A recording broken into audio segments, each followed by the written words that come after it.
Ado Fun Web Radio, 100% Pure Vibes. Et c'est l'artiste découverte de la semaine, on vient de l'écouter avec Celita, c'est le son qu'on a mis en avant depuis lundi, on l'a découvert avec d'autres sons, il est en direct avec nous, comme tous les vendredis, on a l'artiste découverte de la semaine en direct avec nous, c'est monsieur John Doe, bonsoir.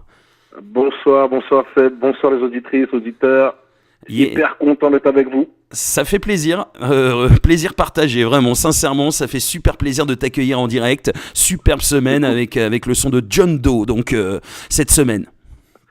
Yes, impeccable, je suis bien content aussi, j'espère que les auditeurs ont bien apprécié le titre.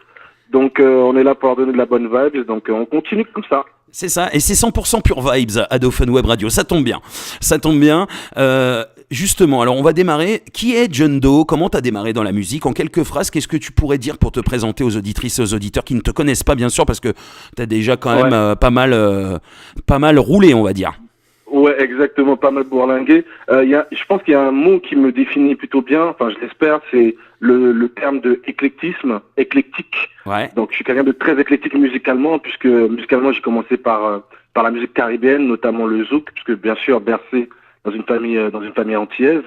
Et très rapidement, je suis tombé sur un titre de Marvin Gaye qui m'a ouvert mes horizons musicaux, et je suis allé directement sur la black music, donc notamment la soul et R&B. Yeah. Et aujourd'hui, John Doe, il mélange les trois univers, c'est-à-dire soul, R&B et musique caribéenne. Voilà qui je suis. Ouais, on entend bien ce mélange entre la soul, le R&B et le zouk, justement. C'est un vrai mélange, ouais. John Doe, c'est devenu ça, en fait. C'est ça, c'est exactement ça. C'est au fur et à mesure de mon parcours que, tu sais, moi, j'aime bien dire que j'ai un parcours d'apprenti, parce que la musique, ça s'apprend, on continue à l'apprendre. Donc, aujourd'hui, je mélange mes trois styles facilement. Je suis capable de chanter en français comme en créole, comme en anglais, et je mélange les trois. Même en espagnol, je sais le faire aussi. Donc, voilà, je mélange, j'aime beaucoup ça. Donc, vraiment, John Doe, éclectisme, éclectique, je pense qu'on peut m'appeler comme ça. Et alors, tu nous viens d'où exactement ? Écoute, mes parents sont d'origine, mon père il est d'origine ivoirienne et ma mère de la Guadeloupe. Et sinon, je suis de banlieue française, notamment à Sarcelles dans le 95. Yeah, gros big up au 9-5. Yeah. C'est ça. Donc, t'as été aussi un petit peu, si tu viens de Sarcelles, influencé par le hip-hop. En fait, le hip-hop est aussi une base de ma musique. Je suis un fan de hip-hop en vérité, que ce soit américaine comme français, mais très français depuis quelques années.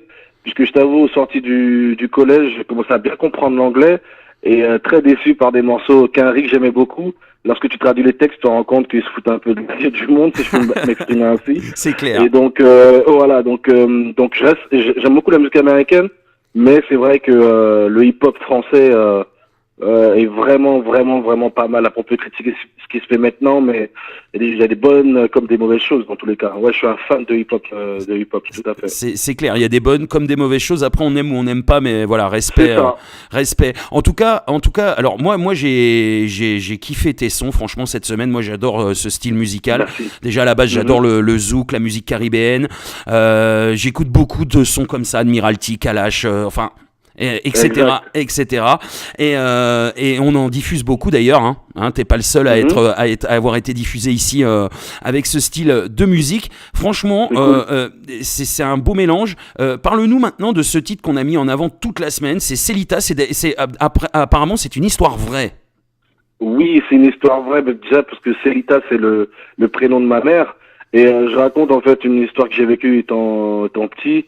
Rapidement, pour rappeler aux auditeurs auditrices, c'est que voilà, très jeune, mon père dit à ma mère qu'on part en vacances, donc on part en vacances tous les deux en Côte d'Ivoire exactement, et finalement ces vacances se prolongent en plusieurs années, et ma mère elle fait tout pour me retrouver avec des avocats, de la police, etc. Elle me retrouve en Côte d'Ivoire, et on réussit à sortir du pays de façon un peu hollywoodienne, comme je dis, en étant caché dans un coffre de voiture. On prend l'avion, on arrive en France de façon compliquée.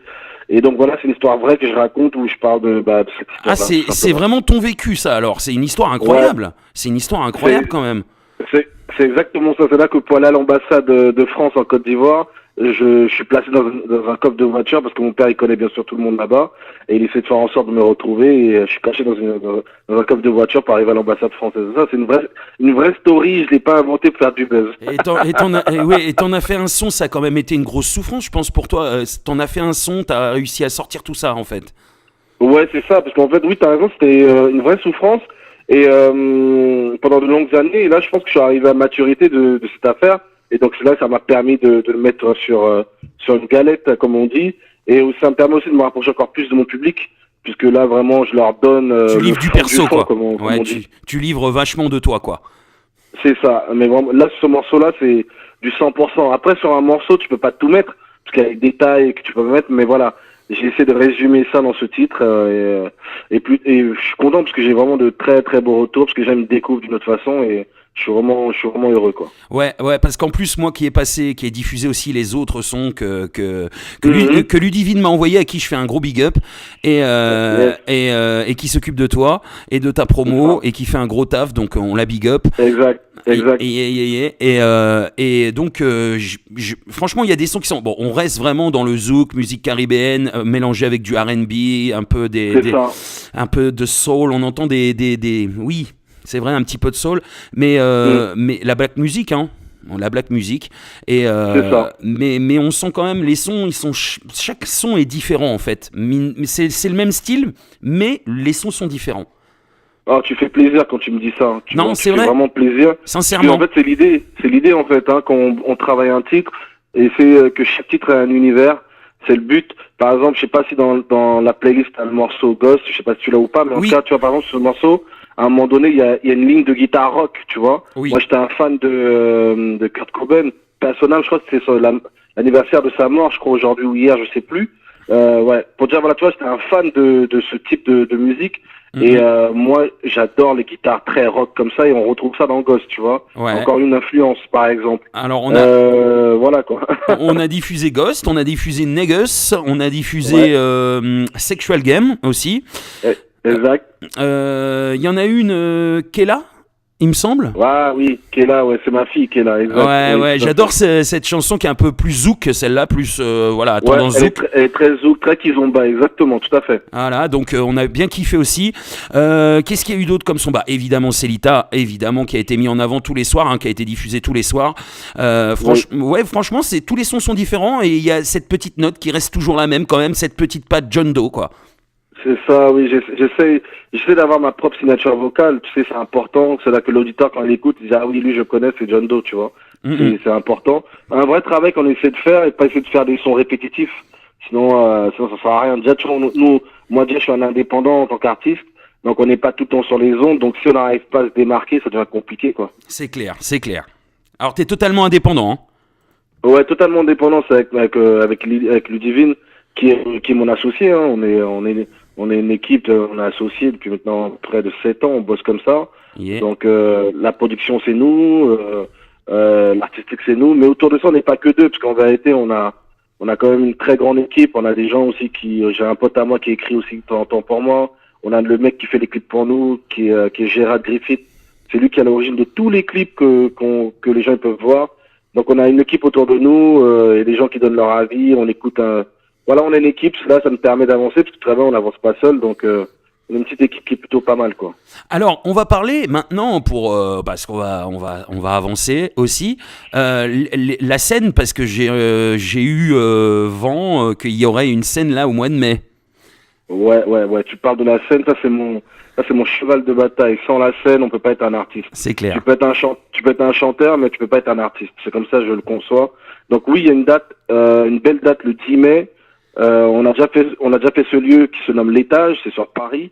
Et en fait, ce qui se passe, c'est que l'Étage, on l'a déjà fait à 2 reprises l'année dernière. On a fait full à chaque fois. C'est un lieu qui peut contenir 200 personnes. Et cette année, on n'avait pas décidé de le refaire, mais le patron nous a appelé et c'est lui qui nous a sollicité pour qu'on puisse refaire une date. Donc j'invite tout le monde à venir, parce que c'est les yeux dans les yeux, sans filet, c'est guitare, piano, voix et une choriste. C'est les yeux dans les yeux, on interprète. Et cette année, je fais un nouveau spectacle, puisque je vais mélanger compo et reprise, notamment une reprise comme Stand By Me, ou bien une reprise de Neo de, comment ça s'appelle, So Sick, par exemple, avec des compos à moi. Donc on va faire un gros mélange, et j'espère que les gens vont adhérer. Yeah, c'est cool, ouais, parce que tu fais des reprises. Sexual Game en est une, par exemple, de Marvin Gaye.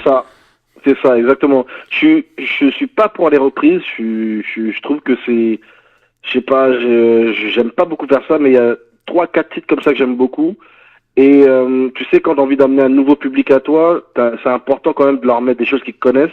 Comme ça, ils vont pouvoir jauger de ton feeling, de ta voix. Et derrière, tu passes tes compos. Ils disent, ah ouais, quand même, le mec, il connaît le job. C'est un peu ça, en fait, l'idée, quoi. Ouais, tu t'es appliqué quand même pour ces reprises-là, pour cette reprise-là. En tout cas, c'est vraiment, franchement, c'est très bien chanté. Faut savoir reprendre les sons aussi. Faut savoir chanter pour faire ce genre de sexual healing de Marvin Gaye, par exemple. Faut pouvoir le faire, quand même. Ah ouais, je te dis, franchement, c'était un morceau. Je t'avoue, avant d'entrer en studio, quand j'ai dit à tout le monde, j'allais faire sexual healing avec notre version. Tout le monde se dit, ouais, mais quand même, attention, parce que si tu te loupes, ça va parler, quoi. C'est ouais. ça. Donc, c'était un peu ça, le truc. Et moi, j'ai essayé de pas reprendre le morceau comme Marvin Gaye.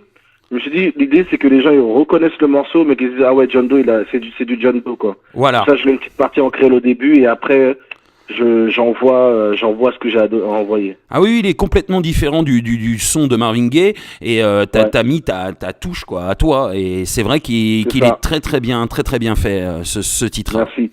Alors Merci. franchement, c'est du beau travail. De toute façon, on sent que tu as du talent. Ça, c'est clair, c'est indéniable. On espère plein de bonnes choses pour toi. Et d'ailleurs, c'est le moment de dire aux auditrices et aux auditeurs où on peut te retrouver sur les réseaux sociaux, un petit peu partout sur Internet. Retrouver tes sons, tes clips, ce que tu as sorti comme galette déjà dans les bacs. Vas-y. Écoute, c'est parti. Donc... je vous invite déjà à aller sur l'ensemble des plateformes de téléchargement. J'ai un EP 5 titres qui est sorti en fin d'année dernière, donc le décembre 2017, qu'on a promotionné. Donc il y a 5 titres caribéens, mélangés un peu de l'assaut. Donc vous pouvez aller écouter et découvrir. Sur les réseaux, moi je suis partout en fait. J'aime beaucoup Insta, Snap et Facebook. Donc c'est simple, c'est John Doe. Johndooe en un seul mot, Umoya, Umoya, pour le Snap, pour l'Insta et pour le Facebook, voilà. Et pour le YouTube, il faut aller sur la page YouTube officielle du label qui est Umoya LM Records, Umoya LM Records. Et là, vous retrouvez tous les clips. Depuis 2016, Umoya existe et on est déjà maintenant à 7 clips depuis 2016. Donc allez vous faire plaisir.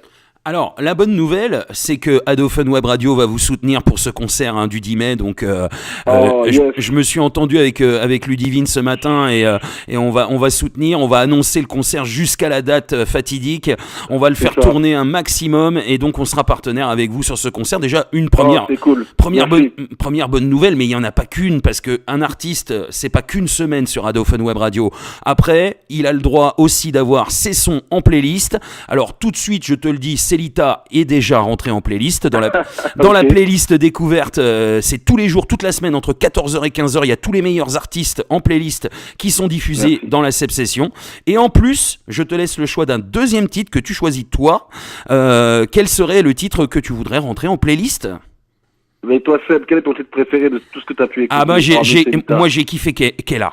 Moi, c'est Kella, kiffé. Kella, franchement, puis tu sais, ça me touche quand on parle de sa fille ou de son fils comme ça dans une chanson, ça me touche beaucoup. Ça me touche beaucoup, donc j'ai kiffé la mélodie, voilà, j'ai tout kiffé en fait. Voilà, les paroles, tout. Écoute, c'est parti pour Kella, t'as choisi le morceau alors. Allez, c'est parti alors, super. Voilà, donc Kella et Célita qui rentrent en playlist. À partir de lundi, vous pourrez l'entendre tous les jours de la semaine pas dans la Seb Session, en playlist. Voilà, et mais bien sûr dans la Seb Session, on va continuer de te diffuser, ça c'est sûr. Et puis dès qu'il y aura des nouveaux sons, dès qu'il y aura de l'actu, on refait une semaine découverte quand tu veux. John Doe, ça a été un plaisir.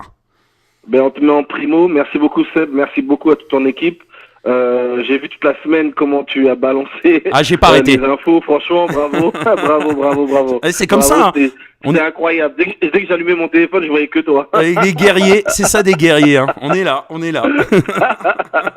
En tout cas, merci et bon week-end à tout le monde en tous les cas. Mais bon week-end à toi et surtout plein de bonnes choses. Et puis, on va promotionner à fond le concert du 10 mai.